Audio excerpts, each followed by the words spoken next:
We will now begin with our fifth technical session. It is said that ignoring technological change in a financial system based upon technology is like a mouse starving to death because someone moved their cheese, which means that we need to adapt to the technological changes, especially in the finance field due to the profession that we are in. FinTech has been the newly trending course among all the students, and it's a new preferred work department as everyone expects that FinTech will bring about a revolution. To tell us about the opportunities and challenges in FinTech revolution, we have with us the moderator and panelists for a panel discussion. I request CA Pankaj Kasat to escort the moderator, CA Sarthak Ahuja, who has come from New Delhi, onto the dais. Also, our first panelist for the session is CA Yogesh Agarwal. I request CA Venugopal Kasat, Vice Chairman, Bagalkot District CA Association, to escort CA Yogesh onto the dais. I also request CA Subhash Sangannavar, Secretary, Bagalkot District CA Association, to escort our next panelist, Shri Srinivas Jain, who has come from Mumbai. Our moderator for this session, CA Sarthak Ahuja, is a chartered accountant and an investment banker with over a decade of experience in startup advisory. Sarthak is a gold medalist from the Indian School of Business and a best-selling author for his book, Daily Coffee and Startup Fundraising. He helps businesses raise funds and creates educational content on topics of corporate finance, valuation, and the like, and he has over 250,000 followers on social media. With this brief introduction, we welcome you, sir, for the session. Our first panelist, CA Yogesh Agarwal. Yogesh Agarwal founded OnSurity in February 2020 with an aim to make healthcare affordable for all, especially for MSMEs and startups. Agarwal is one of the youngest actuaries in the world and holds rich experience as an actuary and risk professional, having worked with commercial banks and general insurance companies, among others. He holds the title of Fellow of the Institute of Actuaries from London and Fellow of the Institute of Actuaries of India. In 2021, he was recognized by BW Business World as one of the India's youngest healthcare influencers. With this introduction, we welcome you, sir, for the panel discussion. Our next panelist, Shri Srinivas Jain, has over 28 years of experience in financial services, of which around 22 years have been in asset management. Srinivas has been associated with SBI Funds Management since 2001. He is currently the Executive Director and Chief of Strategy (D&T) for SBI Funds Management. He is known for his investment management, industry knowledge, and networking skills. He is an active contributor to many events in personal finance, sustainable investing, and FinTech. With this, we welcome you to the session, sir. Over to the moderator. Thank you all. Good morning and welcome to this very interesting panel discussion that I've been looking forward to ever since I was invited for this, because we've got two very distinguished people on the panel today.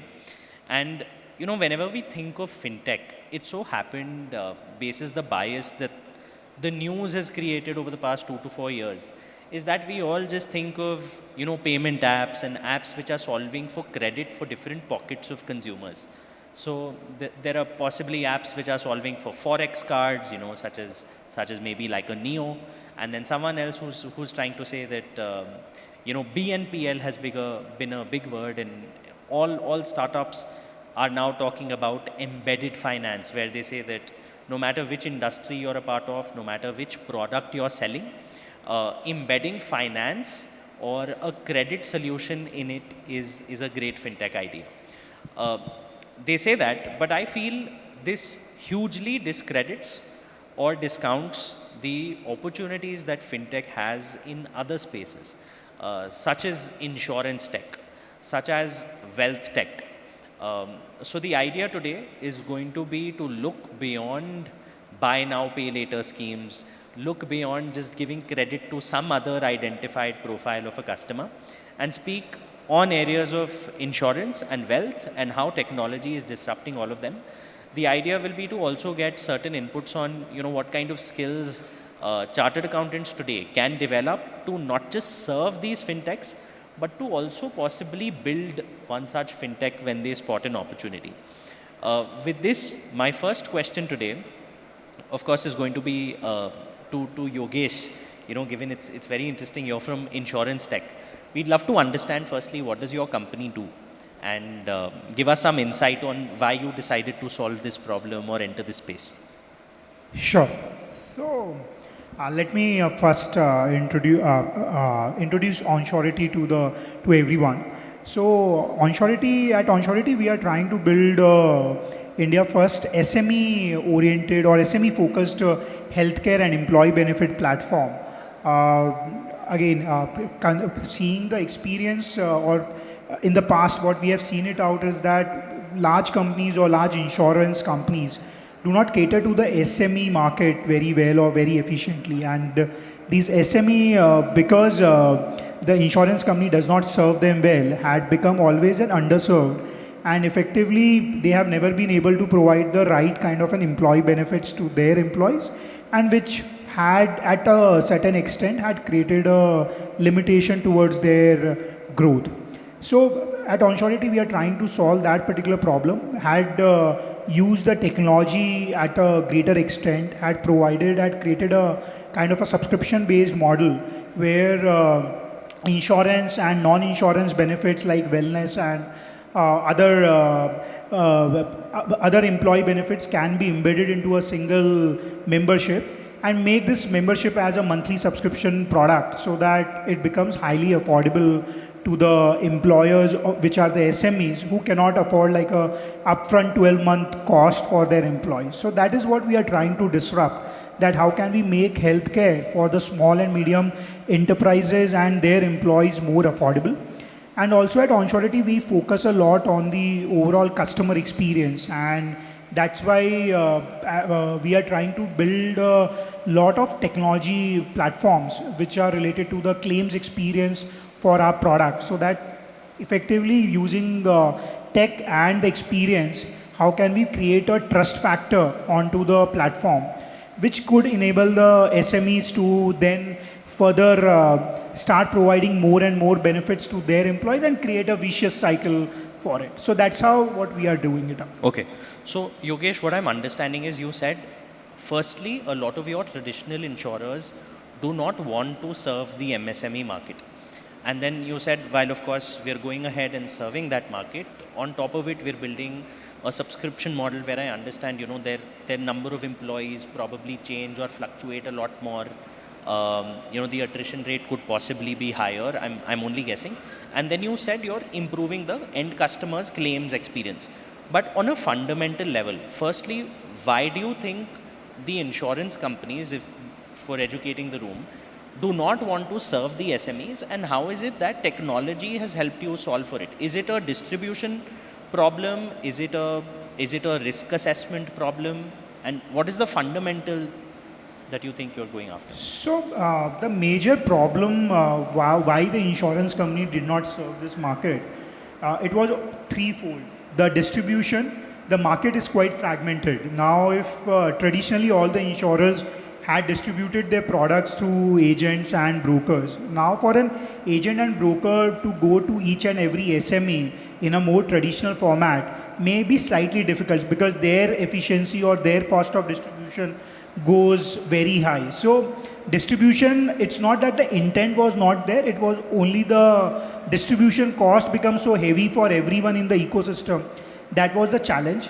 And secondly, the capability to underwrite, because before GST and before implementations of UPI, most of the SMEs were still unorganized.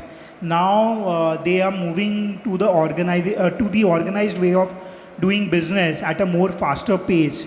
And this is where the data and the lot of third-party APIs that are available now to efficiently underwrite these SMBs, which was missing. So So these are the two reasons which the insurance company had not been able to do.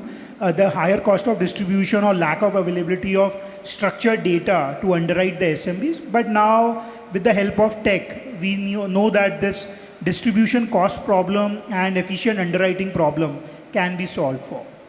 Wonderful. So what I'm hearing is you mentioned about customer acquisition cost and distribution is one aspect, and of course underwriting and risk profiling is another aspect. We'll definitely be getting back to you with more questions on that. In the interim, I'd want Mr. Jain to kind of educate the room and tell us about, what are new trends which you see happening in wealth tech. How is that getting disrupted by technology, and what is SBI also doing as a traditional player to enter into it and not be disrupted by, the smaller fintechs which are coming up? Thank you. And Namaskara, thank you for inviting me to share my views. So you had a couple of points there. What is wealth tech doing and what are we doing to disrupt, and what are the traditional entities doing to make up for it or compete with that? And the fundamental premise is fintechs are where they come from. We need to understand that. Or wealth tech, where are they coming from? You need to understand that they have come to solve for either an efficiency challenge or an operational challenge or data challenge in some cases. It is not the access challenge. I think the design in the past has always been that let me build an aggregator platform and accumulate customers and then find a way to monetize it. And that's the model now is changing.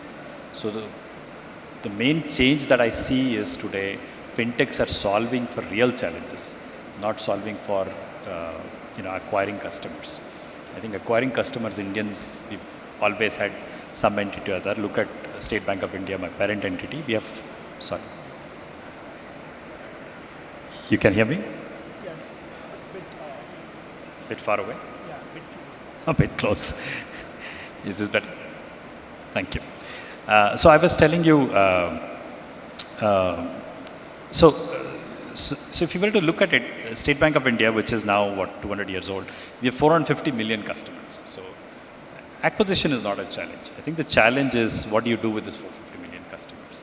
And that's how I believe large organizations have ability to partner with startups and fintechs and try to solve for the challenges of the scale, one, and of course challenges for customer needs.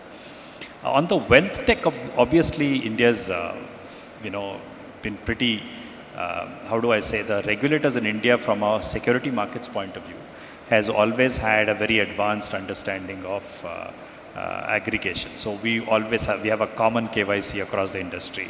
So there's no identity challenge, right? We have only one KYC, unlike even banks didn't have one till recently. Even banks still don't have one till recently. Then you don't have a problem because you have the custody of accounts challenge that was there everywhere else.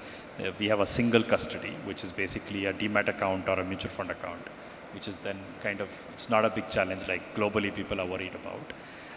And then of course, we always ran on top of the banking industry. So we didn't have a problem with money laundering and everything else because the money channelized always through a source. But the challenge was always about education. The challenge was about telling people how can, investing improve financial stability of investors, because traditionally investors in India have always been investing through what we call as, structural, fixed interest kind of products, deposits. This whole market-linked investing is something completely new and probably the future of how investors will invest. To get that, I think knowledge sharing was a critical piece. And I think the wealth tech industry is trying to solve for that through giving intuitive, easy to understand, bite size, low ticket size investing opportunity. And that's a big opportunity where investing as low as 500 rupees or 1000 rupees is making a big difference. And access to that through wealth tech industry is making a big difference. So the last question is, how are large organizations like SBI trying to solve for the so-called fintech challenges? I think you look at, and I can give you by our own example of State Bank of India, we have this YONO as an app, which is a standalone app which works which is an all, YONO acronym is you only need one. That means you need just one app to do everything. It's a super app kind of a concept.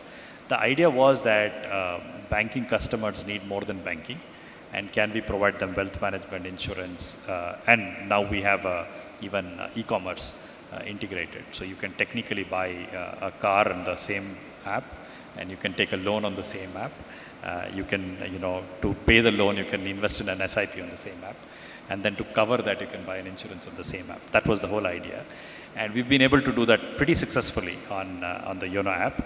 The YONO 2.0 is coming in coming days, and that's kind of an open architecture which allows non-SBI customers also to kind of use that in bite size, the way that can be used. So I think it's a very progressive way to think about it. While we're doing all this, we work with all FinTech partners. We do 3 layers of FinTech engagement. One, obviously, we are invested in the ecostructure. So we invest in FinTech companies, whether it's payment companies, tech companies, because we believe that there is a model to sustain and they are part of the ecostructure. We give them business opportunity by giving data, by giving access to our platform. And third, of course, we work with them as a technology provider. They provide technology for the company to, for the bank and the asset management company to kind of help us grow. So this is broadly what I wanted to share. Sure. So, normally when we think of the finance world, when we think of banking, it's actually a well-established fact, and all of you would kind of agree that when you did open a bank account with a banker about, say, 10 years ago, you probably went for a bank which was closest to your home or your office, which was easily accessible, where you could go deposit money and withdraw it whenever you want. And the customer acquisition cost for the bank was actually fairly low, because they just had to open a branch and people would just flock in, right? But the lifetime value they get is massive, because a customer doesn't want to switch very rapidly. If they have an account at one place, they don't think, how many debit cards am I going to manage? How many checkbooks am I going to manage? I rather have one or at max 2 accounts. Now, so there's a lot of trust as a factor which comes into the banking and the finance ecosystem. But as soon as wealth management, is added onto the stack, and I understand from a business point of view it makes sense, but that's where an end consumer's experience with a banker is when a relationship manager comes in and tries to sell him, unit-linked insurance policies and certain other insurance policies. And I feel a lot of mis-selling happens, probably because the system is very profit-driven, where they may not essentially understand the risk profile of the end consumer, because their incentive is not tied to it. Their incentive is tied to making that sale, getting them to make that investment and earn their commission.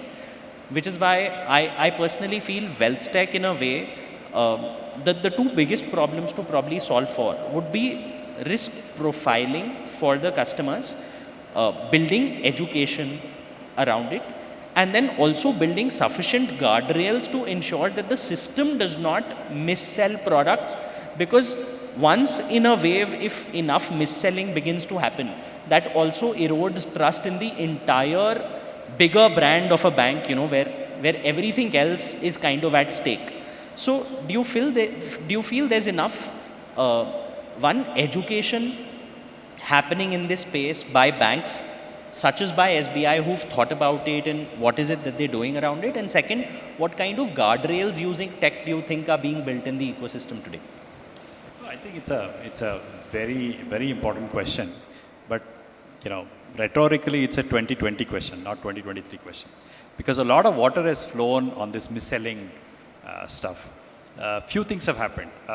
First is, I think the regulatory action on mis-selling is very high, right? So by design today, mis-selling is becoming more and more difficult, simply because the incentive to mis-sell has been cut down dramatically, whether it's with the mutual fund industry or insurance industry.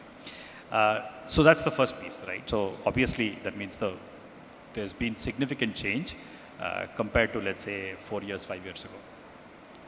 The second thing that's really happening is as you talked about, because of the regulatory governance and also the risk of non-compliance on some of these things, most large banks and entities have built-in self-regulation models around it. These includes disclosure-based investments, risk profilers. Initially, it was more transaction in nature at the time of transaction. I think thanks to FinTech and technology, these have now got automated, right? People have been able to build profiles to some extent, whether on suitability. At the time of transaction, there is a lot of data that get captured in terms of suitability.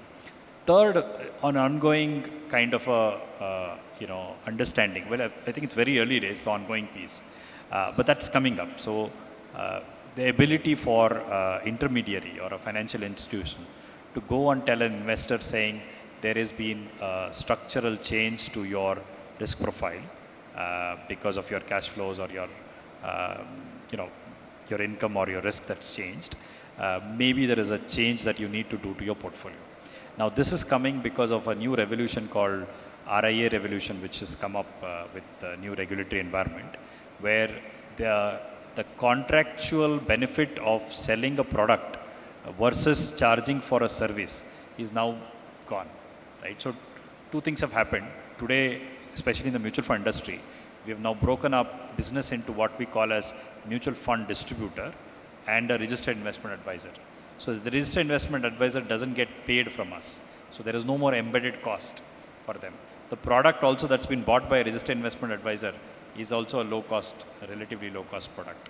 However, the registered investment advisor adds value through his advisory services and charges that value to the client. So there is a fundamental shift in one of that's happening. It's very early days, but I expect that to make a difference. There are now new regulations around execution-only platforms where you can buy a product without necessarily going through an advisory piece if you're a self-directed investor. So some of these have started coming in. The last piece is, I think I talked about the governance side of the bank and the regulator. Second is obviously the evolving regulation. And the last piece is self-awareness of investors, right? I will not talk about insurance and mutual fund, which are regulated, but the unregulated industry is getting curtailed dramatically. The chit funds, the collective investment vehicles, these things, one out of regulatory action, two out of massive scams and massive outages. The investor awareness and regulations, investor awareness about these unstructured vehicles have also started becoming better.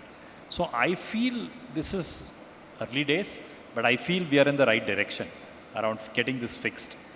There is nowhere in the world a perfect dimension on suitability. This is an evolving thing.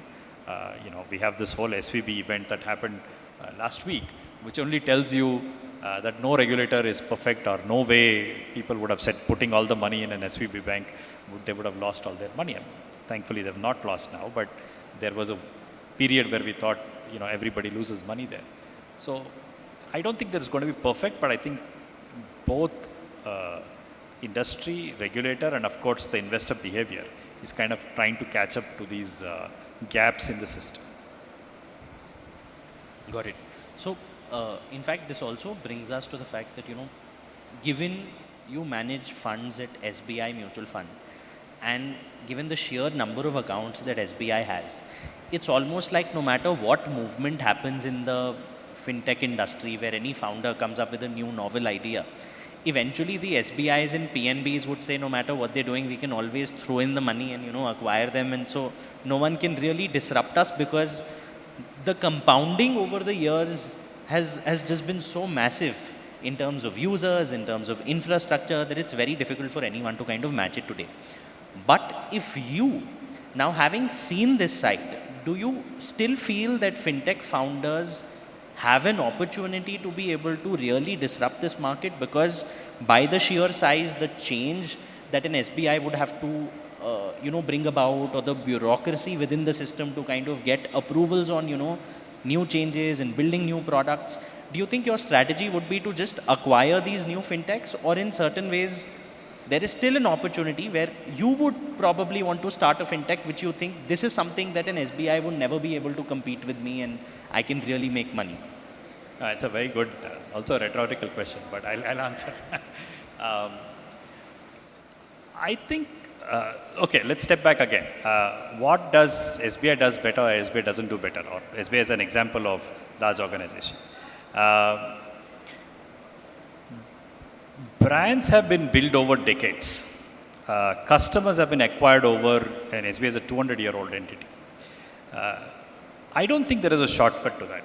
So I don't think you can easily do anything by saying, I have a revolutionary idea which will acquire 100 million customer. ChatGPT did that, but I don't know how long it will take for them to go to 1 billion customers, because there is some level of friction beyond a point. Second is acquiring customer for an individual use case versus acquiring customer from a lifetime value point of view, which you kind of allude to in your initial. That I think is a larger challenge. You can build a very fantastic ecostructure where overnight you can get 1 billion customers. But what will you do with it if the use case is just one, right? And that use case is not profitable either. And that's what has kind of happened to the new generation fintechs, who have acquired a good amount of customers, but they're not able to monetize that, right? That's second challenge. But when I go back to the other side, which is the people who've acquired these customers, what have they done with it? I think that's, a bigger opportunity. I think the banks have a larger opportunity to monetize their investors through offering newer integrations and products versus fintech kind of taking over the bank's piece. It also boils down to something very interesting. Scale can be built not just by acquisition, has to be built with, you can't be a large player and not get regulated, right? So people have to understand this. The minute you are a scale player, you will have to get regulated. Today, the problem with fintech ecostructure is that they would want to be on the periphery and not get regulated, but also want to build scale, right? So it's not going to happen, right? At some level, you are large enough, you have to be regulated. So it's in the interest of both the banks and the fintechs to work together and solve for the challenge. Banks through the ecostructure play, which is basically use fintechs to scale, build new models around, and fintechs to access bank customers and build models around it. In fact, India is a classic example of that happening. And I was telling you before, I'm on the governing council of Sahamati, which works on the account aggregator platform. We are today building an open architecture for banks. You can port data from one entity to another entity through this whole account aggregator platform. But that doesn't mean I can build a new bank today by just porting customers, because that won't happen. But I can build fantastic use cases, right, on top of that bank data by easily porting. So there's a lot of interesting stuff that will come in coming days with AA, OCAN, Odin, and all of these new stacks that are coming up. You will see that happening.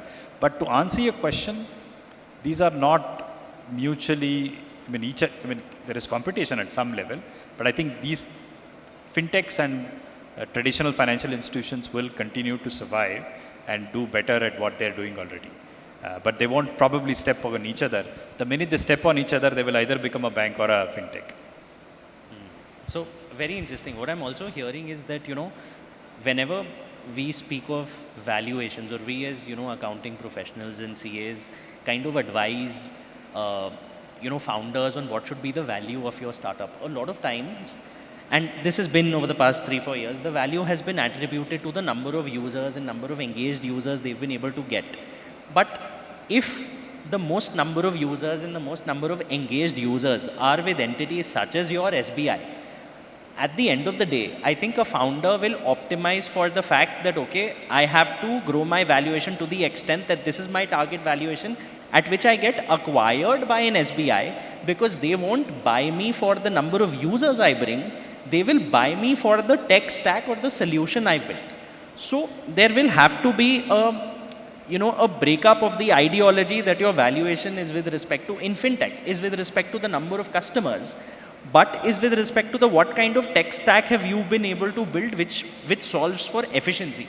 So contrary to popular belief, fintech is not a distribution solving problem where, your Nitin Kamath from Zerodha have very popularly said it, and if you read the Indus Valley report by Bloom, recently they popularly say it, that the mutual fund holders in the country and the credit card holders in the company in the country, the TAM is restricted to just about 4 crores. So the FinTech is actually not trying to solve for getting more users beyond the 4 crore onto the platform because the SBIs and the PNBs already have it. The idea is what kind of efficiency solution can they really provide. So I think that's one takeaway I'm taking from there. So, using that as a segue to come to you, Yogesh, do you think that the end game, and I know probably you may not have the solution or the answer for this question, but I'd want you to educate us all on this, that when you're building in insurance, do you think that distribution is an aspect worth solving for in insurance, or it is efficiency? Because while it's a related industry, it's still, the problem could be different. The problem may not be efficiency, it may be distribution. What are your thoughts on it? So, in insurance, specifically in the area where we are working, it's not a distribution problem at all. It's an experience problem. So, basically, why people, and again, you have talked about trust issue or mis-selling. I don't know, but insurance as a sector overall has been actually had a great trust deficit in the past. Even compared to the mutual fund or the investment management, I think in insurance specifically had always been abused by mis-selling. And that's where the trust factor, what an Indian consumer has on insurance over any other country, it's quite, because we have done mis-selling in the past, in the era of 2006 to 2014, blanketly. There is a trust deficit that actually happens, and same actually continues in the health insurance as well, where customer pays for certain premium with an intent that if something goes wrong, the insurance company will take care of their claims. But actually, it does not happen. There is a flaw in the experience that happens. And to be very honest, what we strongly advocate and have a very strong feeling that it's insurance specifically, distribution can be possible, can automatically happen if your product, and when we talk about product, that means experience, is something very much customer centric, and that is where that tech can solve for it. Because, and just to elaborate what you have mentioned, tech stack can solve for it. Today, I don't know, might be people presenting here would be having, they would have gone to with certain experience of claiming an insurance product. I would say from my experience and what we see it out, sometimes it becomes nightmare. Because over there, the insurance company, when they have to distribute the product, or their distribution partner, if they have to distribute the product, they will call you 20 times in 1 hour. But when it comes to the claim, nobody picks the call. So how can we solve for it? And in order to solve for it, it's important that at a distribution leg, you need to inform the customer very well. You need to make your distribution more efficient, so that today almost 35 to 38% of the premiums can also goes towards distribution cost, which is quite heavy if we compare to any other sector. I think in mutual fund, if you see that overall FMC, sir, there's a cap of 1% or even less than that. But at insurance, if 35%, 38% goes towards just the distribution cost, then something wrong is happening on the distribution leg. Either the distributor needs to be efficient or the customer needs to be aware about it. And that is one area of the problem statement. And that actually has a spiraling effect on all the other corners. Because if the insurers had not taken the right premiums or the right charges and had spent very heavily on the distribution, they will always try to undercut on the claims cost, or they will not invest on the claims experience for their customers. And that is where it's important to build the complete full stack, which will have very efficient claims management, with the use of technology, and where the distribution can also become efficient, where might be if someone is going on a door-to-door to sell the product, or if customer had to visit a branch and purchase the product, why cannot it happen on your mobile app or through digital, so that those costs can be reduced down, the product can become more affordable. And this is what the Indian regulator over the last 6 to 8 months is working very aggressively to catch up with the other fintech space, be it RBI or the SEBI, where they are pushing for technology. I hope people might be aware about it. They are creating their own Bima Sugam as a platform, where the use of the technology could be there, where they can aggregate the distribution of all the insurance company, make it more efficient, so that they don't have to pay a very hefty commission to the agents, and for the brokers and agent also it become more efficient, that they can give a right product using that particular platform. So our sector, which is insurance, is now catching up in terms of the technology advancement, and this will enable that there will be a lot of tech stack which will solve a couple of problems, be it distribution, underwriting, claims management. It will come up gradually. Yeah. Wonderful. Thank you, Yogesh. While of course there were several aspects you kind of touched on, and I have questions on all of them. But you heavily spoke about the distribution costs, saying that it's really high at about 35%. When I compare it to some other industries that I probably understand better, I would say when you think of D2C brands, right? Like they said that the super stockist, the wholesaler, the retailer, all of them take away a huge chunk of the margin, which is why if we are D2C and we directly selling to the customer, we'll be able to save a great chunk of that margin, and that's where the profit lies. However, what has happened over the past 5 years is that it using a lot of technology, such as Shopify. So, for the infrastructure, you have Shopify, you have Dukaan, you've got Vivaru, you've got a bunch of these solutions available. For logistics, you've got, your ship rockets and your delivery and DTDC and all of those, your Blue Darts. Then for payments processing, you've got Razorpay. What I'm actually seeing is because with the tech stack, it got easier for so many people to set up a D2C brand. Suddenly, there were so many more brands bidding online for AdWords to acquire customers. And now D2C founders realize that the cost of acquisition through an online channel is actually turning out to be costlier than what it is offline, which is why the biggest D2C brands are now going offline, because they realize despite the super stockist and the wholesaler and the retailer, we might still end up making about 5%, 10% as unit economic, which is not happening, because regardless of what they actually report to the investor that we have 35% CAC, your customer acquisition cost is actually in a lot of cases beyond 50%. They're just trying to, juggle with the accounting figures to say, oh, this is branding expense and this should not fall under unit economics.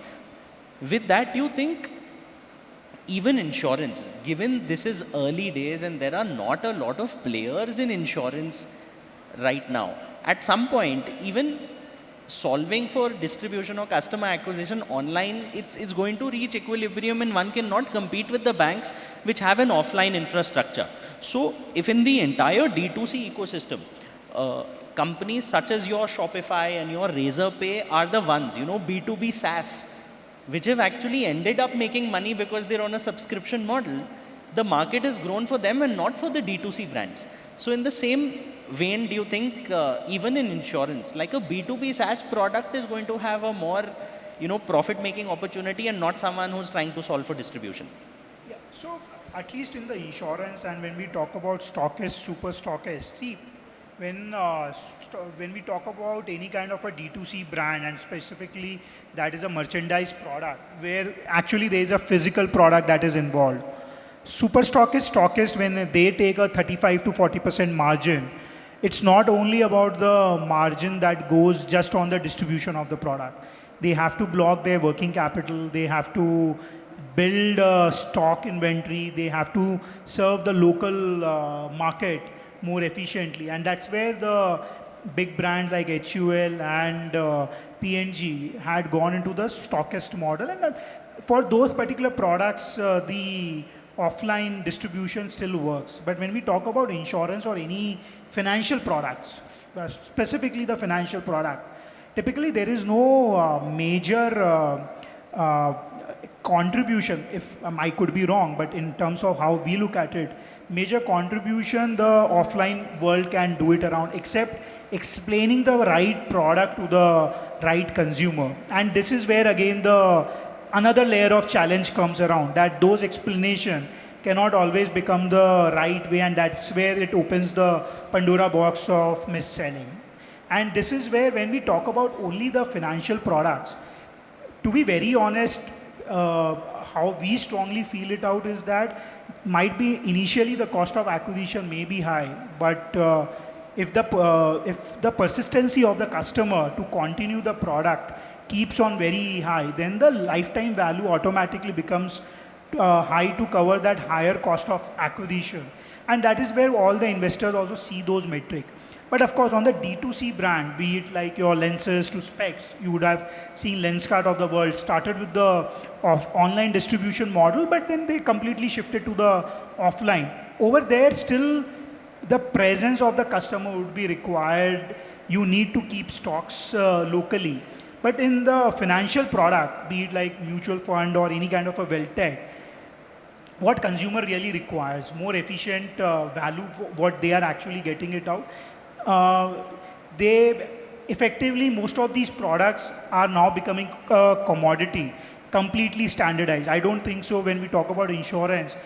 For all the 25 insurance companies, when we speak about motor insurance or a term life product, most of the product is standardized. And if someone is putting up certain bells and whistles onto it, try to stay away from it, because these are the areas where the mis-selling can happen. So the product is standardized.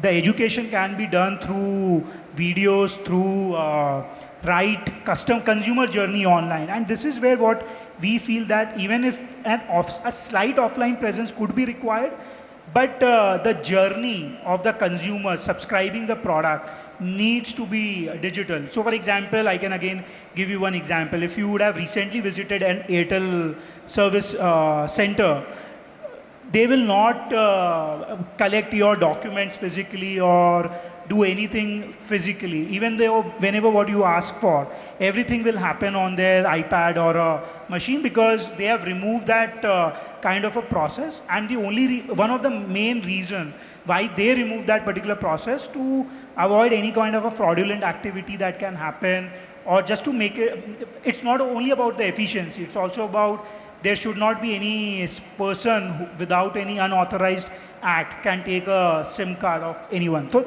this is where the technology is helping, and this is where the D2C model or an online distribution model will definitely help, especially on the financial products. Got it. So in fact, my next question is again related and would be directed to both of you, because I think it falls in the ambit of the finance industry as a whole, regardless of which part of finance one is solving for, which is, it is said that financial companies, actually it's in their benefit to make all their products complex. And you know, they actually make their profit by making products complex, because that's where they can really hide margins and hide, you know, risks and keep it away from the end consumer and actually make a delta or a profit. And when we speak of, you know, the insurance experience, I feel the customer experience is at 2 points. One is at claims processing. The other is while understanding what the policy document is all about and what risks it covers and what it doesn't cover. So I feel while someone can solve for the claims part through, now people understand smart contracts and they understand it's possible through some kind of technology where you can enable it without any manual intervention, where, you know, someone can just study the data and trigger it, and, you know, the payment kind of comes into your account. But when it comes to simplifying aspects of understanding the policy, do you think there is any merit in someone trying to solve the problem that if you're given, 20 policies that you're evaluating, you know, and each has minimum 30 pages of minor fine print to go through, is there a market for someone to build that tech product where one can just simply understand, okay, this is the comparative in terms of risks, and if this 30 pages in one policy has to be distilled to just one page that I should read, Do you think that is possible? That's a problem worth solving? That's for you. And sir, then of the follow on to you is, do you think there is merit or profit in simplifying finance for the end customer from a wealth tech point of view as well? Sure. I mean, I can go if you want to, but I also wanted to add to the previous point of this whole D2C versus, and I've seen this enough now to tell you, it's not, the economics of the model is on two big problems today in India. One is fragmentation of distribution, right? So at the lowest level, I'm going back to your industry, the LIC agent was making money, but making money with 10 customers, right? So ultimately, it's the scale challenge at the distribution level, which is limiting you to work on the unit economics, right? So that's the first challenge. And thanks to digitization, thanks to aggregation, some of these issues have solved. The second issue is the market size itself. We may be a very, very large market, but we are a very large market for soaps and shampoos, not for financial products. So you'll have to put that perspective first in before jumping and saying 140 crore population, we have a large, and you said that with only 4 crore penetration. It's a very reasonably small market. And because it's a reasonably small market, going towards a big market, there is definitely a cost of distribution which needs to be factored in. So this is the cost of penetration that this generation will pay for the next generation to benefit from low cost products. Now the regulation is coming down heavily in a various way to bring the cost down, which is scary at a different level, right? You could make it free tomorrow, and we have the same challenge in a product like an index fund or an ETF today, which runs at a 6 basis point zero intermediation, but nobody is buying them, right? So you have to do a fine balance between nurturing the ecostructure and bringing value to the end customer. And that's the big challenge. So disruption won't help for the sake of disruption. Disruption has to add value because the value has to make the market grow. In many cases, the markets have been killed because of overreach of regulatory information or regulatory reach on costs and simplification. So that's the primary part of what I wanted to talk about. Because it's very easy to sell VC funded entity anything free, right? But when you have to really make money, right, with the same kind of customers, it is going to be very difficult. Even the best of the best platforms who have got, and a classic example is WhatsApp, it's free, everybody uses it. And they've tried to get into monetization mode, and they're finding it so much difficult, whether they with UPI, and I don't think, I'm sure they'll be successful. The question today is, can you do something away free of cost? It's not possible, right? So somewhere down the line, the ecostructure needs to understand, regulator needs to understand. That's the first part. The second part is product understanding. That was your question. Can you make it simpler? Can you make it easy? A lot of attempts have happened. There have been websites to educate people about simplification. There have been ranking, rating methodology to bring that to a common denominator to say what may be ideally suitable.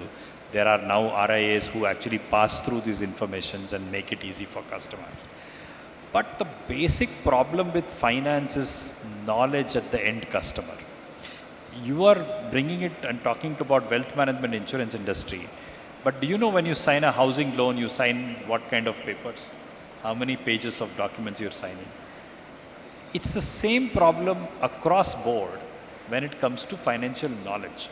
Now the financial knowledge, and you have chartered accountants group here, is difficult to solve because you need more and more data to be put out there because the risks are there. You can't tell a regulator saying, make it easy by not putting mutual funds as subject to market risk, because that's an voice ear sore for me. You've got to tell that. But can you tell that not by saying it's subject to market risk, but by bringing it in action, saying, here is how the example works. Here is what happens when markets go down and markets go up.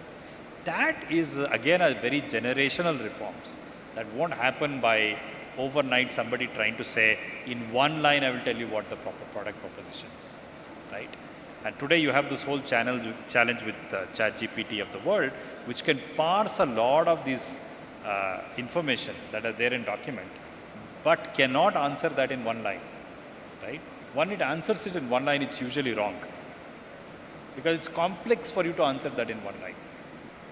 So what I'm trying to say is that over a period of time, the awareness level will go up to such an extent that people will start understanding what are the 4 or 5 things that I really need to see before I buy a product. Today that's tough. Even I don't read everything that's there. Forget about financial services. When you accept ULAs of all on all the websites that you go, or cookie information, how many do you even read? None of us read. The guy who's written is probably not read the whole thing, right? So I think that's the challenge, and this challenge will continue to be there. The one way to do it is take it outside the system, build investor education portals and websites which can actually give information. One such thing we've done in the mutual fund industry is built a portal called mutualfundsia.com, where we try and demystify some of this stuff, right, at an industry body level. Now, regulator also want us to give product performance data, people how many funds have beaten the indices and markets. So publicly available data will make customers take more insightful decision, rather than some FinTech trying to solve for it from a one-line solution. And it's very tough. Sure. Yogesh, you have anything to add to it? Because I do have more questions after Yeah, so what Mr. Jain again, said. what you have rightly said, Sarthak, that the overall insurance product, it's like a 4 to 5 or 6 page product, and every one particular line can create a material impact on the overall coverage levels. And again, from my experience, I can tell you that I personally would have filed 200 products for a couple of insurance companies by myself.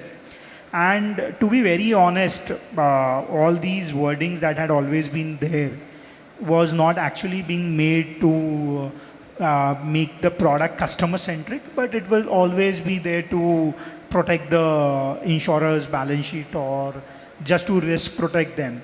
So in our sides of the world, I think one way to solve this issue of having too much complicated product is actually not to have complicated products at all. Have a standardized product, because why a customer would want to know that what is my hospital room rent cap, or let's say whether in a health insurance, whether this particular disease is not covered or this particular disease is covered. Actually, when a person is purchasing any health insurance product, they have a thought process is that my health expenses will be covered, or let's say you can simply say any expenses which is upwards of 50,000 or 1 lakh rupees will start getting covered no matter what you are going to spend. Yes, these kind of products are possible. Insurance industry, and I can tell you from an actual point of view, these products we can design it out, but historically it had never happened. And the reason why it had never happened, in our sector at least, it's predominantly to ensure that we can pay more distribution fee and cut down on the claims part. So again, Welltech, it's too much it had come after a long way and had become more consumer friendly still. But when we talk about insurance, yes, we need to go a long way around. And I think the regulator in our sector had understood it out and is taking a lot of progressive steps everywhere. So they are also very recently, just in the midst of COVID, they have come up with their own standardized health insurance product and had mandated all the health insurance companies or the general insurance company to launch that product, and had their own, at least had their own set of pricing of those particular product, but the definition of the product becomes very standardized. Now if someone wants to explain the product, they know what things they need to tell to the consumer from their past experience. So that is where, at least in our sector, standardization of the product should be done. and make the insurance product, at least the terms and condition of the product as a commodity, and try to differentiate on the experience on the claim side. Got it. So I think what we all can agree on basis the answers is that you said that the onus of being educated finally lies on the end consumer, who needs to know what he's getting into, and who needs to understand that there is going to be financial impact if I don't invest myself in education. So now when, from a go-to-market point of view, right, like when someone thinks, okay, what part of the stack in any industry can I solve for, enter into, create a dent, achieve some kind of valuation and make wealth for myself, purely from an entrepreneurial perspective. One aspect is tech, where we said build in efficiencies. The other aspect is distribution, where we said probably, organize a fragmented market and try to serve to them. Do you think when it comes to finance, a third aspect or channel could be solving for education and then getting into it? I could be completely wrong, but to give you some examples, if you think of how is it that Grow became a unicorn in 4 years and got to a point where it acquired India Bulls, which was a 25-year-old entity.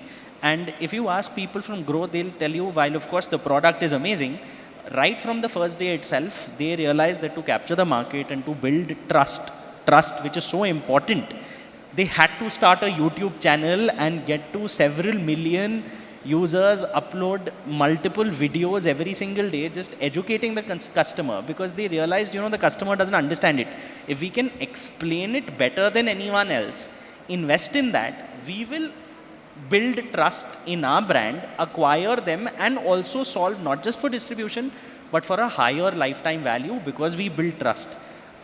So do you think education has, and I also say this with some kind of selfish interest, representing my chartered accountant peers here, because a lot of us feel we're actually not that great at tech.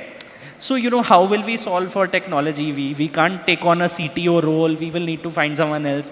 We can't solve for distribution. We're all used to, just reading complex policies of the RBI and of SEBI and solving it for our B2B clients. So a traditional CA practice is very, just reading all those documents, simplifying it for customers.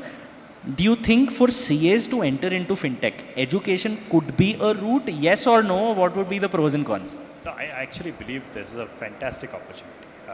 There is a CA Rachana Ranade who does a great job of explaining. Of course, of late I have a different view on these financial influencers of FinTech influencers, because they go overboard.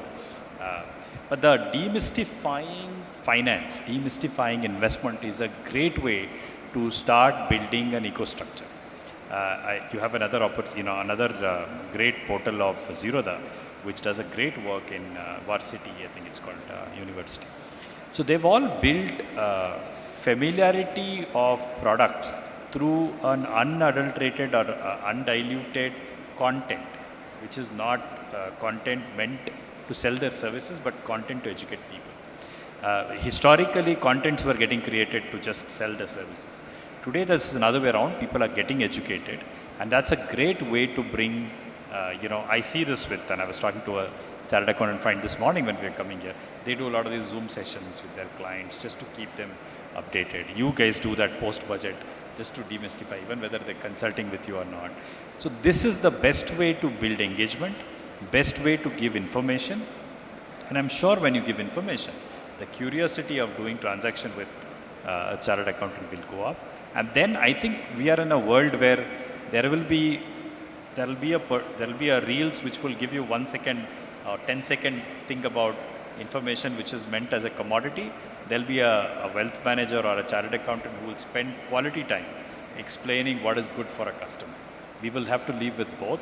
There is going to be a whole lot of people who will need high quality hand-holding, not just digital hand-holding. There is a digital plus a phygital kind of experience. And the high quality hand-holding will come at a cost, and people must be able to pay for that cost. Very well said. Thank you. So I think moving on from the entrepreneur side of FinTech and how entrepreneurs would think of solving different problems in the industry and entering it and creating value. What has also happened in the past 5 years, or probably even more, is that the government, the Indian government in itself is so fast-paced in execution, and I say this with no political affinity to any party. I say it purely basis facts like UPI has been acknowledged the world over, and today all of us know is better than the payment infrastructure of any other country, be it any Western economy. Probably Africa is close behind us even before US kind of comes into the picture. And now with accounts aggregator, now with ONDC, with OCEN, the government is doing so much, so rapidly for the ecosystem using tech that a lot of times, people who've been building businesses or products would feel, oh, suddenly I'm absolutely disrupted because the industry I was building for the past 4 years, now the government has come in with all its might, with all its budget, with all its distribution, and completely destroyed me. Which has possibly also happened with your OCEN and ONDC recently, right? Where we don't even know then what is going to be Amazon's view on it. I mean, they will not be left with an option but to join hands because, they can't compete it, and they have joined hands. So when the government is so proactive, do you think, first let's understand what all the government is doing in this space, and then let's take it from, where is the opportunity for others to make money? I can go first. Clearly, if you really look at the government's intent, and we need to look at the intent before, I think they don't want monopolies to happen. That's first thing. Second thing is, public good infrastructure should not be expensive. It has to come at a fractional cost, and that has to be paid by so-called tax dollars or tax people's money, because that's good for public. Everything else that rails on top of it is innovation. So the guardrails are being built by the government, whether it's OCEN, AA, account aggregator, UPI, Aadhaar stack, everything else. Then there'll be more, right? You have a health stack coming up. There'll be lots more that will come up. So for a fintech or a startup, you first need to think about are you building a public good infrastructure, or are you building on top of public good infrastructure? The minute you start thinking I'm building on top of public good infrastructure, there's a good possibility your business will thrive and survive. The minute you start saying I'm building a closed architecture, walled garden where I will innovate, I will not let this innovation go outside my system, I think the probability of failure is very high. That's the policy in which I think the new generation tech startups, they need to work at, because this is just going to get steamrolled more and more, because there'll be more ideas where government will come up and say, this requires standardizations, this requires across process stuff. But none of the intent, at least from whatever I know, is to disrupt the current business. It's actually to add to more competition coming into this process. So, and as you said, Amazons of the world and everybody else of the world have to live with this new reality. So you can't, so if you really think about it, the Facebook, the social media giants used to partner with innovators and offer them on platforms. And over time they started offering the same services. Today the government doesn't want that to happen, right? They want platforms to be independent, guardrails to be put in place, which has been put by the government, and all innovation can thrive on top of it. Two big things will come out of it. One, your cost comes down dramatically. Today, you have always had PayPals of the world, you have had all closed door payment technologies of the world, which innovated. At that point of time, they were the best, right? The minute UPI came in and the unit economics went to that level, today you're talking that banks are actually failing, not able to meet this. So you have a tokenization of UPI being planned, because bank cannot just manage that kind of volumes of transaction. So clearly, I think if you are to build an ecostructure going forward, you should build something which is not closed door, which is open, and built on top of what the public good infrastructure is being built. Thank you. That actually gives a lot of insight. Yogesh, any parting thoughts before we close the session? So on the last question, of course, I would say that overall the country at India is so big, and You would require everyone at least, and specifically when we talk about middle class and lower class, they would require more efficient product. If we talk about any e-commerce platform, you would see that at the outset there were many, but now it had only bottoms down to 2 players. Now that means that after some specific years, there will be a kind of a monopolist or a duopolist, and it could have a danger to completely eliminate most of the SMBs, because there have been some practices that had been followed by the platform where they have seen the data of the SMBs, they have seen the data of the sellers, and then replicated those particular products. And these government platforms, open networks that are being getting created, this is actually empowering a lot of smaller players, or will be going to empower the smaller players. And of course, these smaller players will again require someone building a pseudo Shopify for them, who can enable them to manage these kind of platforms for them. So ultimately, all these initiatives of the governments is required, especially when we talk about our country, India, because if you see, there is a massive non-equal distribution of the income. And for such kind of an economy or such kind of a society, it would be important that the government intervene very early on.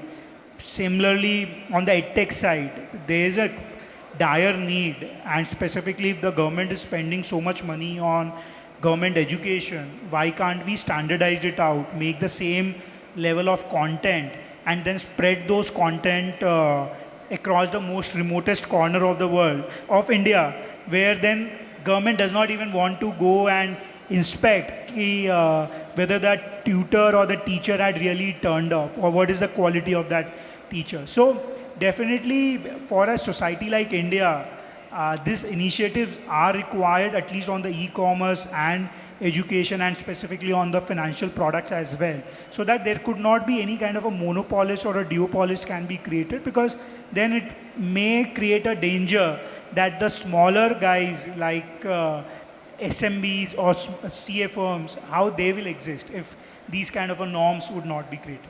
Right. So to summarize this discussion, I think what I've gained today as an insight is that, as an economy, a lot has been said, and data right now speaks that there is, of course, tier 1 India, which is constantly growing, and the amount of wealth that these people have made over the past 3 years is massive. The growth rates are crazy, but at the same time, rural India, tier 3 India, is constantly going towards lower consumption over the past 3 or 4 quarters. Now, of course, to uplift the entire economy and the country, there will have to be a lot of macroeconomic changes, and the entire economy has to grow. But when we speak specifically about the concept of technology and tech and FinTech, as was the topic today, entrepreneurs are not just competing with other FinTech players, they're also competing with the government, because the government, when it comes to technology, is probably much faster and has much more muscle than any other entrepreneur who's trying to build, especially in India. So if you want opportunities, maybe the Western market to set up such a tech product would give you better bets in generating wealth. With that, I thank both my panelists who've been very generous with their thoughts and the kind of learnings they've given us to the room today, and over to the organizers and then for lunch. Thank you. Thank you, sirs. It was mind-boggling to be introduced to new concepts of FinTech and wealth tech. I hope that in the coming years, we as investors become more self-aware and make efficient use of what FinTech has to offer to us. Before moving on to thanking the speakers on the stage, I request all the members to please stay back for the next transformational session. I'm sure that you wouldn't want to miss out on the opportunity to listen to him talk about his life journey. I now request CA Kumar Jigajani, past president of KSCAA, to present a memento to our moderator, CA Sarthak Ahuja, as a token of appreciation.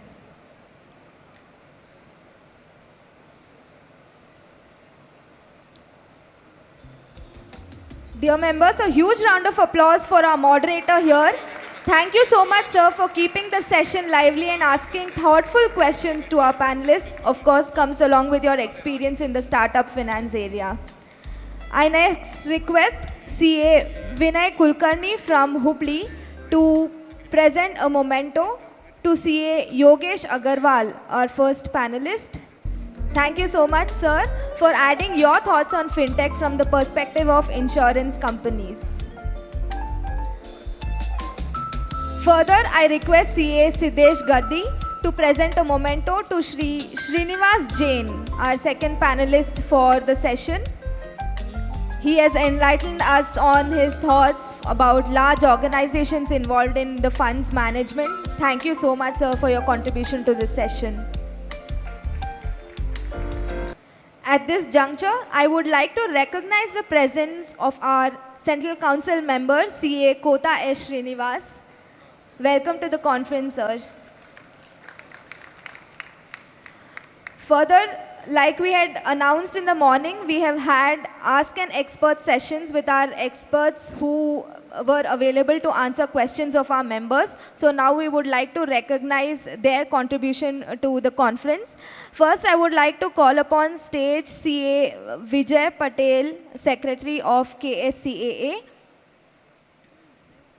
I request him to present a memento to CA Raghavendra TN, who was our expert today for ITC reversal and place of supply in GST.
Thank you so much, ma'am, for being an expert and answering to our members' questions. I further request CA Shriram SS to present a memento to CA Shankar Narayanan, who was also our expert today on issues in GST appeal. I'm sure this was a very useful opportunity for our members to get their queries clarified.